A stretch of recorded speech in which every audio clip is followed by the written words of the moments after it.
देवराज सेव्यमान पावनं नृपङ्कजं ज्ञानयज्ञसूत्र इन्दुशेखरं कृपाकरं नारदादियोगिवृन्दवन्दितं दिगम्बरं काशिकापुराधिनाथ कालभैरवं भजे।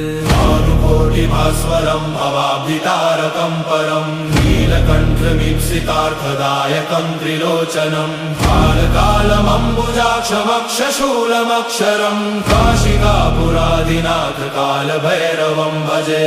शूलटङ्कपाशदण्डपाणिमादिकारणं श्यामकायमादिदेवमक्षरं निरामयं भीमविक्रमं प्रभु विचित्रताण्डवप्रियं काशिकापुराधिनाथ कालभैरवं भजे। मुक्तिदायकं प्रशस्तचारुविग्रहं भक्तवत्सलं स्थितं समस्तलोकविग्रहं विनिह्वणन् मनोज्ञहेमकिङ्किनीलसत्कटिं काशिकापुराधिनाथ कालभैरवं भजे। परमसेतुपालकं त्वाधरमार्गनाशकं कर्मपाशमोचकं सुशर्मदायकं विभुं स्वर्णवर्णशेषपाशशोभिताङ्गमण्डलं काशिकापुराधिनाथ कालभैरवं भजे। रत्नपादुका प्रभाभिरामपादयुग्मकं नित्याद्वितीयमिष्टदैवतन्निरञ्जनं मृत्युदर्पनाशनं करालदंष्ट्रमोक्षणं काशिकापुराधिनाथ कालभैरवं भजे। अट्टहासभिन्नपञ्चभूतसंहरं प्रभुं मानलन्तिकं हसन्तमन्तकान्तकन्तमं केलिचर्ममुक्तवामकेलिशूलविभ्रमं काशिकापुराधिनाथ कालभैरवं भजे। भैरवाष्टकं पठन्ति ये मनोहरं ज्ञानमुक्तिसाधनं विचित्रपुण्यवर्धनं शोकमोहदैन्यलोभकोपतापनाशनं प्रयान्ति कालभैरवाङ्घ्रिसन्निधिं नराः। देवराज सेव्यमान पावनं नृपङ्कजं ज्ञानयज्ञसूत्र इन्दुशेखरं कृपाकरं नारदादियोगिवृन्दवन्दितं दिगम्बरं काशिकापुराधिनाथ कालभैरवं भजे। भानुकोटिभास्वरं भवाब्धितारकं परं नीलकण्ठमीप्सितार्थदायकं त्रिलोचनं कालकालमम्बुजाक्षमक्षशूलमक्षरं काशिकापुराधिनाथ कालभैरवं भजे। शूलटङ्कपाशदण्डपाणिमादिकारं श्यामकायमादिदेवमक्षरं निरामयं भीमविक्रमं प्रभुं विचित्रताण्डवप्रियं काशिकापुराधिनाथ कालभैरवं भजे। मुक्तिदायकं प्रशस्तचारुविग्रहं भक्तवत्सलं स्थितं समस्तलोकविग्रहं विनिह्वणन् मनोज्ञहेमकिङ्किनीलसत्कटिं काशिकापुराधिनाथ कालभैरवं भजे। धर्मसेतुपालकं अधर्ममार्गनाशकं कर्मपाशमोचकं सुशर्मदायकं विभुं स्वर्णवर्णशेषपाशशोभिताङ्गमण्डलं काशिकापुराधिनाथ कालभैरवं भजे। रत्नपादुका प्रभाभिरामपादयुग्मकं नित्याद्वितीयमिष्टदैवतन्निरञ्जनं मृत्युदर्पनाशनं करालदंष्ट्रमोक्षणं काशिकापुराधिनाथ कालभैरवं भजे। अट्टहासभिन्नपञ्चभूतसंहरं प्रभुं मानलन्तिकं हसन्तमन्तकान्तकन्तमं केलिचर्ममुक्तवामकेलिशूलविभ्रमं काशिकापुराधिनाथ कालभैरवं भजे। भैरवाष्टकं पठन्ति ये मनोहरं ज्ञानमुक्तिसाधनं विचित्रपुण्यवर्धनं शोकमोहदैन्यलोभकोपतापनाशनं प्रयान्ति कालभैरवाङ्घ्रिसन्निधिं नराः। देवराज सेव्यमान पावनं नृपङ्कजं ज्ञानयज्ञसूत्र इन्दुशेखरं कृपाकरं नारदादियोगिवृन्दवन्दितं दिगम्बरं काशिकापुराधिनाथ कालभैरवं भजे।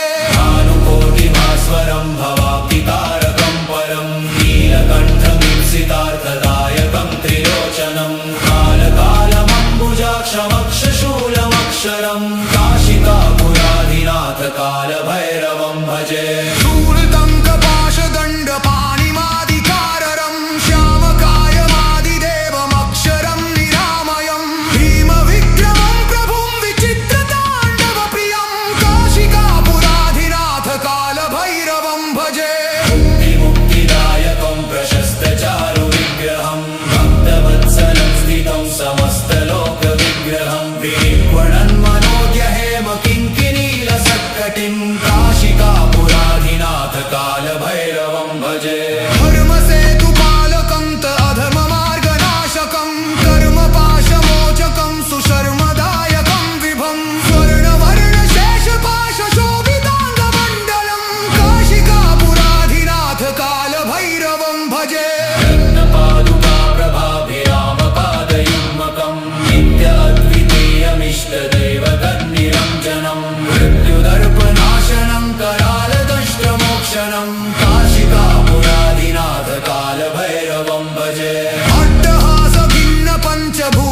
नराः देवराज सेव्यमान पावनं नृपङ्कजं ज्ञालयज्ञसूत्र इन्दुशेखरं कृपाकरं नारदादि योगिवृन्दवन्दितं दिगम्बरं काशिकापुराधिनाथ कालभैरवं भजे भानुकोटिभास्वरं भवाब्धितारकं परं नीलकण्ठमीप्सितार्थदायकं त्रिलोचनं कालकालमम्बुजाक्षमक्षशूलमक्षरं काशिकापुराधिनाथ कालभैरवं भजे शूलटङ्कपाशदण्डपाणिमादिकाररं श्यामकायमादिदेवमक्षरं निरामयं भीमविक्रमं प्रभुं विचित्रताण्डवप्रियं काशिकापुराधिनाथ कालभैरवं भजे मुक्तिदायकं प्रशस्तचारुविग्रहं भक्तवत्सलं स्थितं समस्तलोकविग्रहं विनिर्गुणन्मनोज्ञहेम किङ्किणीलसत्कटिं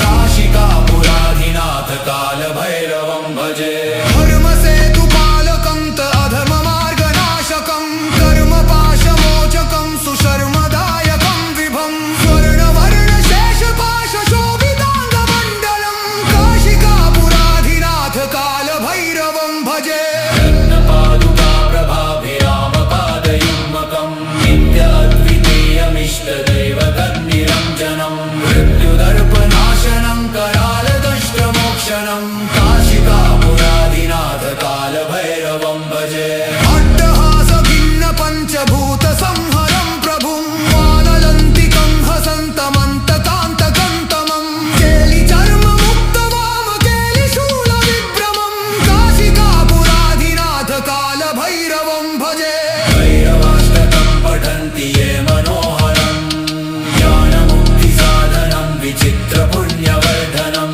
शोकमोहजन्यलोभकोपतापनाशनं प्रयान्ति कालभैरवाङ्घ्रिसन्निधिं नराः देवराज सेव्यमान पावनं नृपङ्कजं ज्ञालयज्ञसूत्र इन्दुशेखरं कृपाकरं नारदादि योगिवृन्दवन्दितं दिगम्बरं काशिकापुराधिनाथ कालभैरवं भजे भानुकोटिभास्वरं भवाब्धितारकं परं नीलकण्ठमीप्सितार्थदायकं त्रिलोचनं कालकालमम्बुजाक्षमक्षशूलमक्षरं काशिकापुराधिनाथ कालभैरवं भजे शूलटङ्कपाशदण्डपाणिमादिकाररं श्यामकायमादिदेवमक्षरं निरामयं भीमविक्रमं प्रभुं विचित्रताण्डवप्रियं काशिकापुराधिनाथ कालभैरवं भजे मुक्तिदायकं प्रशस्तचारुविग्रहं भक्तवत्सलं स्थितं समस्तलोकविग्रहं विनिर्गुणन्मनोज्ञहेम किङ्किणीलसत्कटिं काशिकापुराधिनाथ कालभैरवं भजे धर्मसेतुपालकं त अधर्ममार्गनाशकं कर्मपाशमोचकं सुशर्मदायकं विभं स्वर्णवर्णशेषपाशशोभिताङ्गमण्डलं काशिकापुराधिनाथ कालभैरवं भजे रत्नपादुकाप्रभाभिरामपादयुग्मकं नित्याद्वितीयमिष्टदैवतन्निरञ्जनं मृत्युदर्पनाशनं करालदंष्ट्रमोक्षणं काशिकापुराधिनाथ कालभैरवं भजे अट्टहासभिन्नपञ्चभूतसंहरं प्रभुं वानलन्तिकं हसन्तमन्तकान्तकं तमं केलिचर्ममुक्तवामकेलिशूलविभ्रमं काशिकापुराधिनाथ कालभैरवं भजे भैरवाष्टकं पठन्ति ये मनोहरं ज्ञानमुक्तिसाधनं विचित्रपुण्यवर्धनं शोकमोहजन्यलोभकोपतापनाशनं प्रयान्ति कालभैरवाङ्घ्रिसन्निधिं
नराः देवराज सेव्यमान पावनङ्घ्रिपङ्कजं ज्ञालयज्ञसूत्र इन्दुशेखरं कृपाकरं नारदादियोगिवृन्दवन्दितं दिगम्बरं काशिकापुराधिनाथ कालभैरवं भजे भानुकोटिभास्वरं भवाब्धितारकं परं नीलकण्ठमीप्सितार्थदायकं त्रिलोचनं कालकालमम्बुजाक्षमक्षशूलमक्षरं काशिकापुराधिनाथ कालभैरवं भजे शूलटङ्कपाशदण्डपाणिमादिकारं श्यामकायमादिदेवमक्षरं निरामयं भीमविक्रमं प्रभुं विचित्रताण्डवप्रियं काशिकापुराधिनाथ कालभैरवं भजे मुक्तिदायकं प्रशस्तचारुविग्रहं भक्तवत्सलं स्थितं समस्तलोकविग्रहं विनिर्वणन्मनोज्ञहेम किङ्किणीलसत्कटिं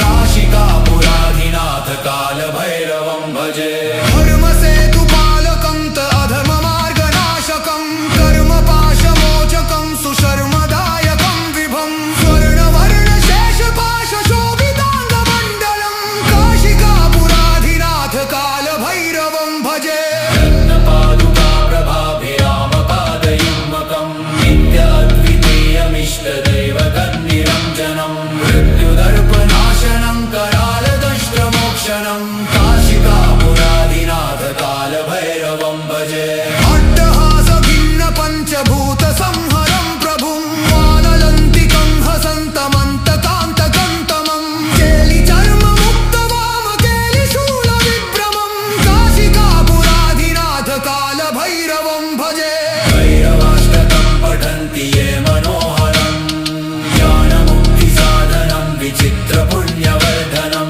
शोकमोहजन्यलोभकोपतापनाशनं प्रयान्ति कालभैरवाङ्घ्रिसन्निधिं नराः